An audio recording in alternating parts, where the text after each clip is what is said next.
By the way, this is a man called Dwayne Gresky. I want you to see what he said. They said to him, this was the greatest hockey player. He's a Canadian. He's the greatest hockey player in the world.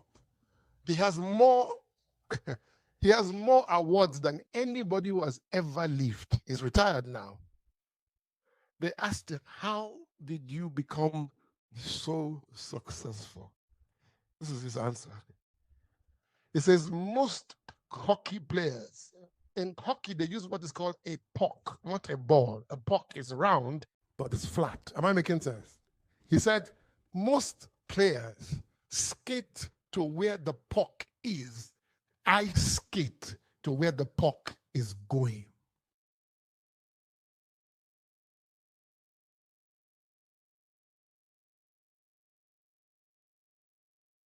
Do you know where the puck of this country moves? You know where it's going?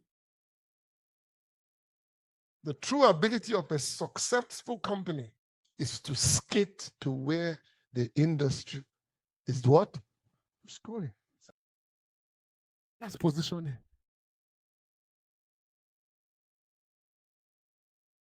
Ladies and gentlemen, that's positioning. It's knowing where things are going and going there to wait for your own. And my prayer for you is that your eyes will be open. Amen? And I would love to show you one video, but then I can tell you what it is without showing it to you. It's this famous Jeff Bezos who says everybody is always asking him, what changes are coming? He says, I believe, maybe you should play this. They're asking the wrong question. Let's play it for the sake of those people who might find it to be. It's Jeff Bezos. It's a big screen. It's not an Instagram post. That's it. It's very frequently get the question, what's going to change in the next 10 years? And that is an interesting question. It's a very common one. I almost never get the question, what's not going to change in the next 10 years? And I submit to you that that second question is actually the more important of the two, because you can build a business strategy around the things that are stable in time. And so, as you pointed out, in our retail business, we know the customers want low prices. And I know that's going to be true 10 years from now. They want fast delivery. They want vast selection. It's impossible to imagine a future 10 years from now where a customer comes up to me and says, Jeff, I love Amazon. I just wish the prices were a little higher. I love Amazon. I just wish you delivered a little more slowly. Impossible. And so the effort that we put into those things, spinning those things up, we know the energy we put into it today will still be paying dividends for our customers 10 years from now. And so those, when you have something that you know is true, even over the long term, you can afford to put a lot of energy into it. On AWS, the big ideas are also pretty straightforward. It's impossible for me to imagine that 10 years from now, somebody is going to say, I love AWS. I just wish it were a little less reliable. Or I love AWS. I just wish you would raise prices. It should be a little more expensive. Or I love AWS, and I wish you would innovate and improve the APIs at a slightly slower rate. None of those things you can imagine. And so the big ideas in business are often very obvious, but it's very hard to maintain a firm grasp of the obvious at all times. But if you can do that and continue to spin up those flywheels and put energy into those things, as we're doing with AWS, over time, you build a better and better service for your customers on the things that genuinely matter to them. Okay, I'm going to close. I haven't told you that things are changing. I also want to draw your attention to the things that don't change. Good job.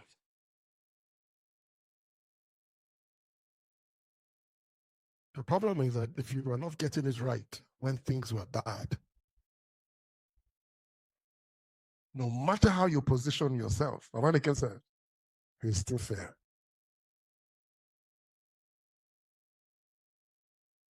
Whenever I'm going out with Allah or I'm going out with anybody driving me, I always tell them on the road. It's always so funny to me.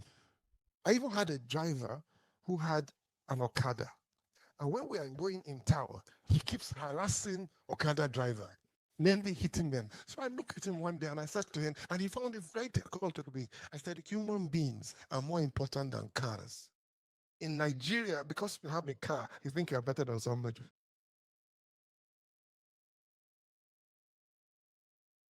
Sam tells this story. He goes to America to see a friend of his. And they go shopping.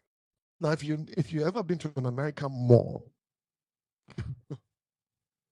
this compound is not as big as an American supermarket. This compound. I didn't say this hall. I said this compound. So the car parks are usually like 5-6 times the size of the mall itself. So they're coming out of the mall. And you know what Sam does?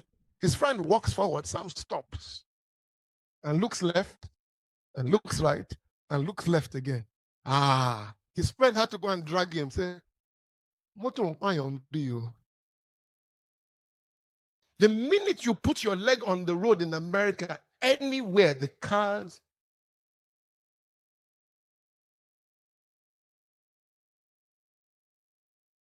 In Nigeria, put your leg on the road.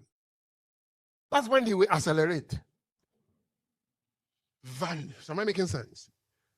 Now, if you go to a shop, there's a shop, I don't want to call the name of the shop because I really hate the shop. You go to the shop, you want to buy something, they're following you around as if you're a thief.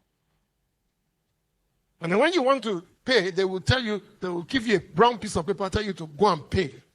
And then come back with the receipt to collect what you paid for. Kini Moshe. Somebody will literally be following you around the shop. Then you go to another shop where they can tell you, sit down, what do you need? I don't know if you got the Panadol. I need 2 tablets of Panadol. I need this. And he goes to bring this. This is what you want? No problem. I'll take your card, sir. I'll go do it on the POS. I'll give it back to you. Which one will you go to, even if one was more expensive that day? What is that? There's some things that never change. If you don't have it incorporated in your business, change as much as you like, you will still fail at this new season. I want to leave that with you. We are a country that doesn't value human beings. They said, I told them in service that they said, one guy said to me one day, don't die a poor man's death. Die a rich man's death. I said, what is a rich man's death? They said, die in a plane crash. A poor man's death is Lagos Ibadan Expressway. It shows you how value people. Have you noticed that when people die in a plane crash, the whole country goes haywire? Abi? Oh, what happened? What did the pilot do? What airline is this? They killed this person, they did that. Because most of the people in the plane are rich people, because they can afford it. But the same set, if not more, people die every day on the expressway, and nobody gives any attention. Have you noticed that nothing has been done about the expressway?